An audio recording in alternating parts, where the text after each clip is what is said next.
So, welcome to Solve for X. Thank you for braving the elements today. I know it's a little crazy out there, kind of the snow apocalypse that we were expecting the other week. It looks like it hit today, luckily. But this is an amazing turnout. I'm actually really happy to see this many people here. I was thinking, we might have like 30 people in the room. So thank you very much for coming out, first of all. So just before we do anything, this is just to get the Twitter conversation going, Twitter, Google+.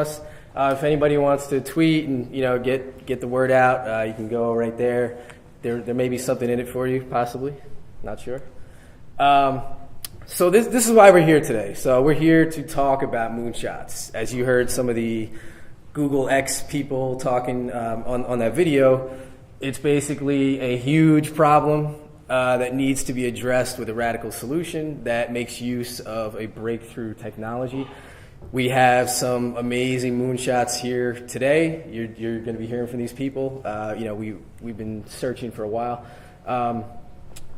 This is how we're involved with the whole Solve for X program. So I run a group called GDG North Jersey. My name's Todd Nakamura. We formed this year. We formed back in June of this year, and we run tech talks, hackathons, other kind of tech events, dev fests, all kinds of different groups. And what we are is we're part of the Google Developers Group, and this is a global program from Google. Really well supported. We're really happy to be a part of this. We're the only active GDG group in New Jersey, so it's kind of a cool position to be in. Kind of friends with Google is really how we look at it, and I think that's pretty cool.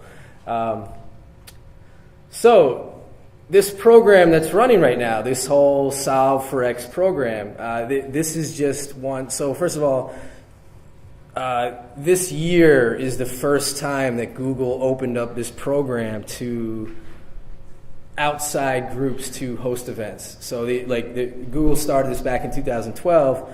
They ran their own events, and they decided this year to open it up almost in a TEDx kind of format. And so we applied as GDG North Jersey, and we got selected as one of these global groups to host a Solve for X event. So we did something a little different. We put our own twist where we had this kind of preliminary 4 events, almost like an American Idol style talent search, because we knew we don't know people off the top of our heads who have moonshots. It's not that common. These are very unique people. These are people you have to find. They're in a lab somewhere. They're on the front line. They're writing equations, they're solving problems, they're solving the world's problems. They're not out there on Twitter, they're not out there in obvious places, so you really have to go find these people. So again, we are one of 12 events that are happening, so I'm going to try this. Let me see if I remember. So we have China hosting an event, Uganda, Indonesia, U.S. has 2 events, so we are the eastern half of the U.S. We represent the east half. The other event happening in the U.S. is actually the MIT Alumni Club, paradoxically on the West Coast. Pretty weird, but yeah, that's the other group hosting an event here. Where did I leave off? Okay, Argentina's hosting an event, Georgia, Bangladesh, Kenya, Turkey, Sweden, and Greece. So I believe we're the second actual main event happening. I think only Turkey has held their event so far. I could be totally wrong on that, but I think that's right. So before we do anything else, we really have to thank Rutgers for hosting this event, for being amazing partners in this whole thing that we're doing. And I'm going to bring up Peggy Brennan-Tonetta, who is the Associate Vice President of Economic Development. She's also spearheaded the establishment of the New Jersey Big Data Alliance, which is a really cool thing, and that's actually how I found out how I got connected with Peggy and Jackie. So.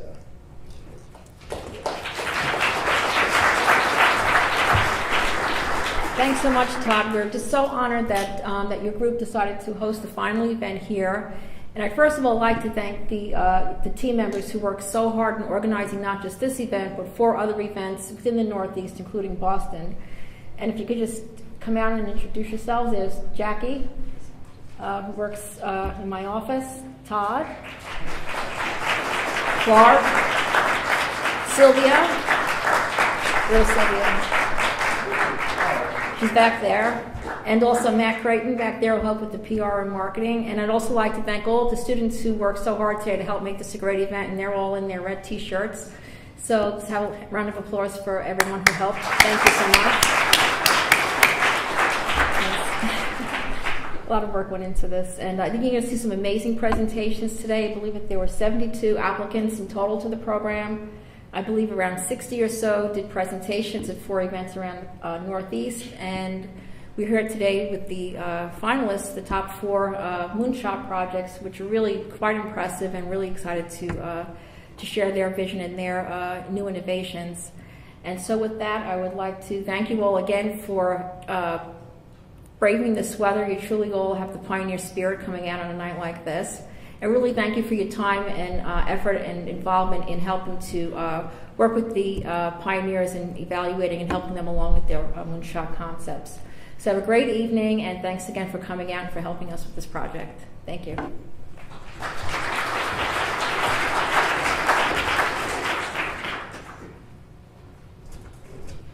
All right, so another group I obviously have to thank is Google. First of all, just for the whole GDG program, Google Developer Group. They really support this thing amazingly well. It's a blast being an organizer. You're basically tapped into a global network. I have friends in Kenya, I have friends in Uganda who I never would have met if it wasn't for this Google Developer Program that they run, and also for inventing Solve for X, the Google X division. This is the high-end group that works on Google Glass, the driverless cars, Project Loon, which is the Wi-Fi balloons, things like that. So, thank you for being awesome. And I'm not sure if Ray is here today yet. Oh, there he is. Yeah, okay, Ray. Ray's from Google. He's from Google MIC. He's on the cloud developer team. So, thank you, Google. This is the awesome group that I've had an opportunity to work with at Google. So these people are Solve for X dedicated. So Viola and Tracy were both doing this as their 20% project. You may know that Google does this, 20%. You can basically devote your time to anything that catches your fancy. Gmail came about through this program, and other things. And these people are devoted to Solve for X. George is a pretty amazing person. She's the program manager of Google X. She goes around the world looking for moonshots and running events at at Tribeca Film Festival and whatever else. She's really cool. Whoa. But yeah, thank you. So thank you, Viola, Tracy, and Georgia. They've been amazing to work with. This is just a cool little visualization that I found. So this is just an example of some of the stuff Google does. This is a Chrome web experiment, and so what you're actually seeing, it's really cool if you go and play around with it. You can actually move the map around. It's a little interactive. But what it is this is the world population. So as you're seeing these different bars that are here, that's actually it's a higher concentration of population. So I think Japan was really high. It's really densely populated there, and it's just cool. And they have millions of things like this. I mean, they organize the world's data and make it universally accessible, and they really follow through on that mantra. So it's just really cool. This is the team that you guys saw before. This core team has been unbelievable to work with. We've been putting this thing together for about 4 months now, and I could not have possibly drafted a better team. It's outrageous how many hours they put in. So again, thank you so much, Clark, Jackie, Sylvia. Awesome. If we do this again, you guys are my first round draft picks for sure. So with that, I'm going to actually bring up Clark. He's going to take it from here.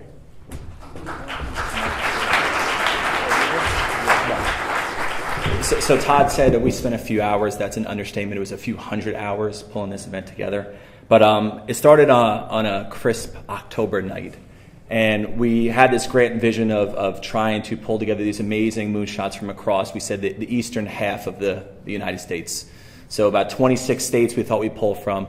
We got 8 of them, so we're pretty proud. We're like, yes, this is amazing. Our first moonshot came in probably a few hours after we launched the program. It was using perpetual motion to power wind farms using gravity. My head exploded.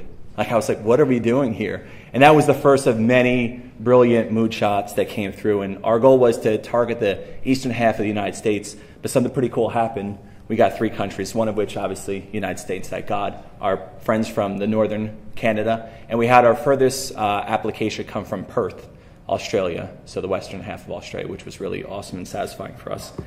What was really cool is about 2.5 months later, we had 72 submissions, as they were kind of alluding to before. So what do you do when you have these submissions? How do you possibly understand who and for what reason we should bring up to this event today? So what we did was we pulled together some amazing people from amazing universities and asked them for their opinion. We wanted to understand what they thought of the research, what they thought of the innovations being presented today. And they helped us craft what they thought was the top 24.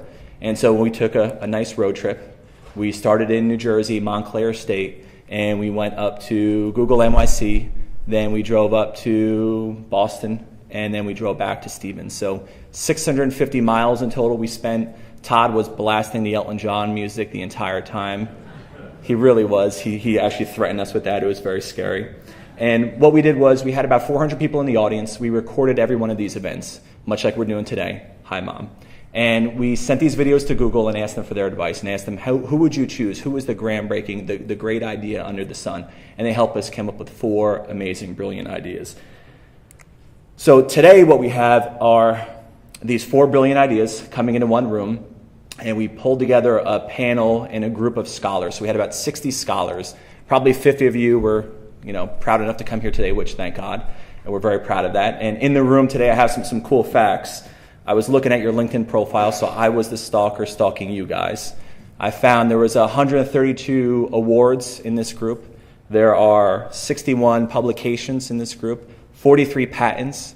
So needless to say, just with that stat alone, your parents would be very proud and the refrigerators would be full with all your achievements. So it's really awesome of you guys. We have 1/3 of the group are CEOs or founders of businesses. We have 21 PhDs, 9 masters, 6 MBAs, and 3 JDs. So if you can't solve something today, I mean, the world's lost, honestly. So the coolest fact I found, and this is what I'll leave you with, is that in this group we have 10 languages spoken. So that's pretty cool. You guys have a lot of really cool, interesting facts behind you. And I was going to initially try to say something in our language, but I'm not going to embarrass myself today with that. So I still will say that we're proud to have you guys. We're really excited, and we're looking forward to having our first presenter come up on stage right now and kick this event off. So thank you guys again.